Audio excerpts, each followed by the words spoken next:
Are you left-handed? Because there's a scholarship for that. Roasting myself along the way, and I feel like I blend in with my bed. You're gonna do great. Count 1, 2, 3, and don't you stop the music. Get into it, won't you dance with me? Find a place and lose it. You can do it, won't you dance with me? Move your down now, we let it go. Sunset high and our bodies low.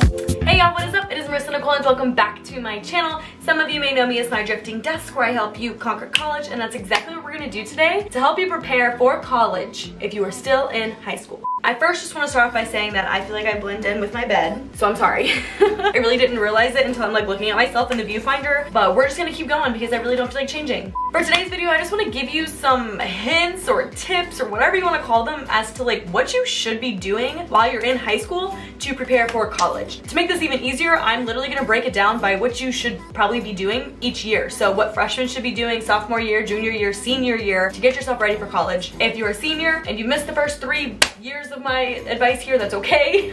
Just pick up where you left off. If you're a freshman, you're gonna do great. Before we dive into the video, please consider subscribing down below for more college related videos, college vlogs, basically anything college. And also follow me on Instagram if you want to see some behind the scenes to all of my videos and vlogs and just my life. Let's dive on in.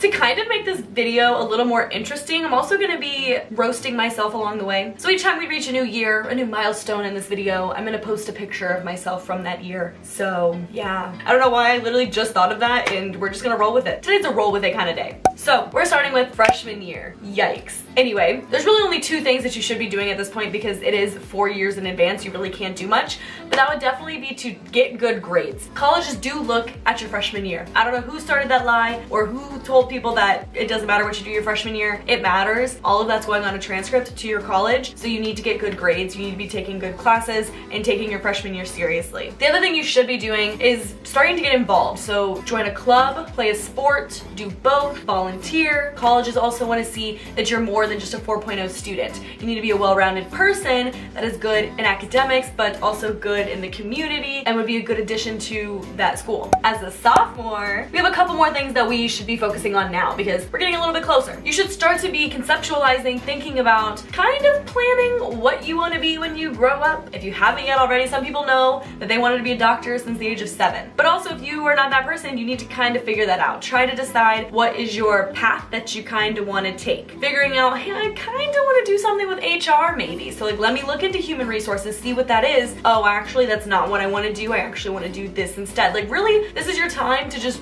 research. Also to prep for college, at this point you should be kind of honing in on those life skills that you should be learning in high school, and that's like how to study, how to time manage yourself, how to be responsible, how to find motivation to do things you really don't want to do. You should maybe also get a job, start saving money for college, even if you're not paying for college yourself, but saving up money to use as spending money in college. Or you should start talking to your parents about college, mainly to get their opinion or idea on like what you're going to be doing. Maybe ask like, hey mom and dad, are you going to be paying for my college? You need to know what kind of colleges you should be looking into, or should you be looking into something that only you can afford or that maybe your parents can afford? Are they going to help you out a little bit and you pay some and then you loan out the rest? That really narrows your options down depending on what you can afford, what your parents are going to help you with, if they're going to help you at all. But just having those conversations so that you know which opportunities are actually open to you realistically. If you're one of those people that want to get into a really good school and you need a good ACT or SAT test score, you should start studying at least your sophomore year or knowing what's going into that. There are some people that pay for like studying classes or studying booklets or whatever to help get those grades a little bit higher. If that's something you're into, start doing that your sophomore year. But just to wrap up both freshman and sophomore year together, you should be really focusing on building a good GPA because honestly, it's so much easier to maintain that GPA than to work your way up. So if you goof off freshman year and you have a 1.7, it's going to be really hard to get up to a 3.0, a 3.5, a 3.8, whatever you're needing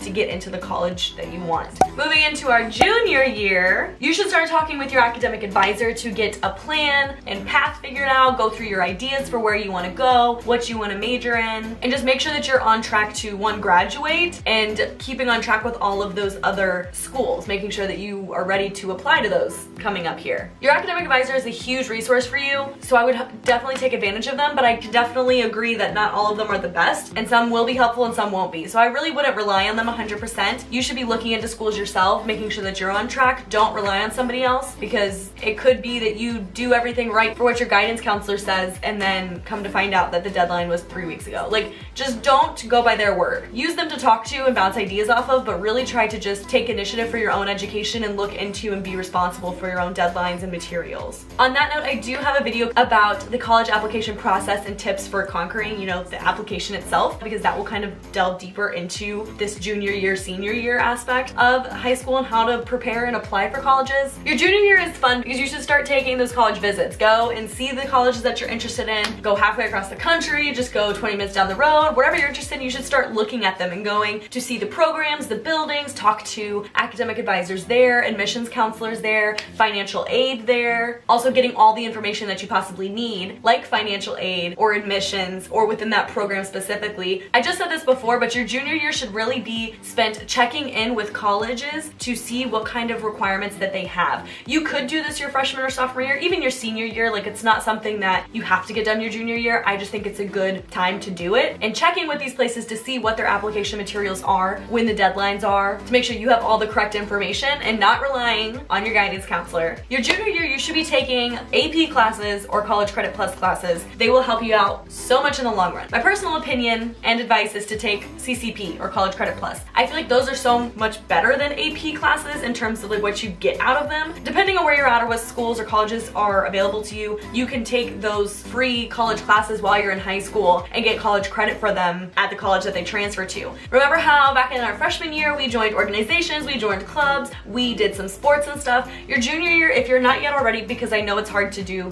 this your freshman year, but you should be in leadership positions of these things. You should be team captain, or you should be secretary or treasurer or president of this club. You should be trying to find ways to make yourself stick out on a college application rather than just being an active member of said group. Colleges really want to see, again, you as a well-rounded person and that you are a leader and a good student, etc., etc. During your junior year, you should really start thinking about who are you going to go for letters of recommendation if your school requires them and if you want to turn them in. Start thinking about who you're going to go to for that, so that way you can start building those connections, or just making sure you give them a heads up saying, hey, I'm planning on attending XYZ school next year. I'm going to need a letter of recommendation by X date. That way you're not just springing something upon these teachers or professors or coaches or whatever. Really trying to look into that. And the last thing that you should be doing your junior year is taking the ACT or SAT, or potentially both, depending on what school is required from you. They usually offer a couple each semester, but I would recommend taking at least 2 your junior year. That way you can see what your scores are looking like. Let's say the first time you get a 26 and the next time you get a 28. Maybe you could take it a third time your senior year and be like, oh, maybe I can get a 30 this time. Or maybe you do a 28 back down to a 26. Okay, maybe take it one more time to see if you can get a higher score, but maybe just sticking with that 28 score. It just lets you know where you're at, and I wouldn't just go with that first score, because you never know if you're gonna do better, or if you do worse, that's fine. The school is gonna look at that highest grade. Or some schools will super score, which means like kind of combining those scores and making a better score. So taking more than one will never harm you. I would recommend taking 2, at least your junior year. And finally, our senior year, your last year, you should be stressed. Bottom line, you should know for sure, you should have like a cheat sheet, a notebook, whatever, of all the deadlines that you need to meet, the required materials you need to turn in for this application, and anything else that you may need to know. And have that stuff done and ready and turned in on time. You should be applying to schools your senior year, whether you're applying for early action, early decision, or general admission. Know those deadlines and get everything in on time. I would recommend applying early action. Usually the doors are open for more opportunities for you, whether that's merit-based scholarships or competitive programs, honors and scholars, like all of these things. Typically schools have you apply early to be a part of all those things. So I would just apply early action because it's not gonna hurt you. You'll find out sooner. If you don't get any of those other things, then that's fine. You just know your decision sooner, or you're eligible for some scholarships, which is obviously great. I already said this, but again, your senior year, right at the beginning, if you need to, I would take another last minute ACT or SAT. Typically that September date is gonna be the last date that you can take. That way that score gets in for the early action deadline, which is usually November 1st. Of course, you should check in with all of your schools on what those deadlines are, but I would take it sooner rather than later. That way you can guarantee that that score is gonna make it on time. So if you need to take another ACT or SAT your senior year, you should be taking more AP or College Credit Plus classes your senior year. Again, taking advantage of that great opportunity to get free college classes while you're in high school. You should still be doing that. This next step is optional, but I would recommend that everybody do it because, again, it can't can't hurt you, but your senior year, you should be applying for literally any scholarship that could apply to you. Are you left-handed? Because there's a scholarship for that. Are you a beekeeper? There's a scholarship for that. There's literally scholarships for the most random out there, but also there's academic scholarships, like whatever. You should be applying to literally anything because it can't hurt you to potentially get money. A $300 here, a $300 there adds up, and that can either pay for textbooks or your classes, but it adds up. Just apply to anything. The last thing that you should be doing as a senior is confirming with each school that you applied to that your application is complete 2 to 3 weeks before the deadline. That way, if something is missing, you have enough time to send that thing in, whether it's a transcript, whether it's a ACT score, whether it is a letter of recommendation. Like, you have time to fix things. Do not call the day before and say, hey, is my application complete? Because they're gonna be like, no, we don't have your high school transcript, and that takes 2 to 3 weeks for us to process and get, and now you're screwed. You should be responsible and taking the initiative for your own education and checking on all of your applications, making sure that they are complete. Do not rely on the school to call you to tell you that something's not ready. You should be doing that, and I cannot stress that enough. I do not want you guys to miss deadlines or potentially miss out on opportunities just by not double checking on something as easy as your application status.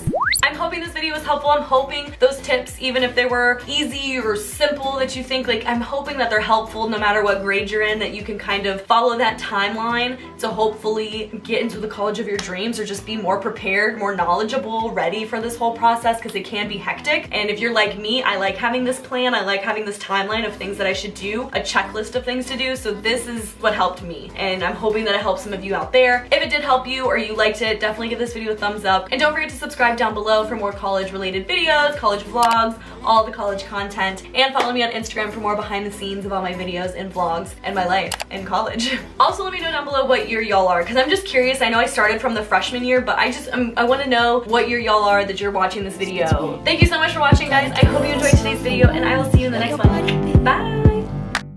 Downtown, we let it go. Sunset high and our bodies low.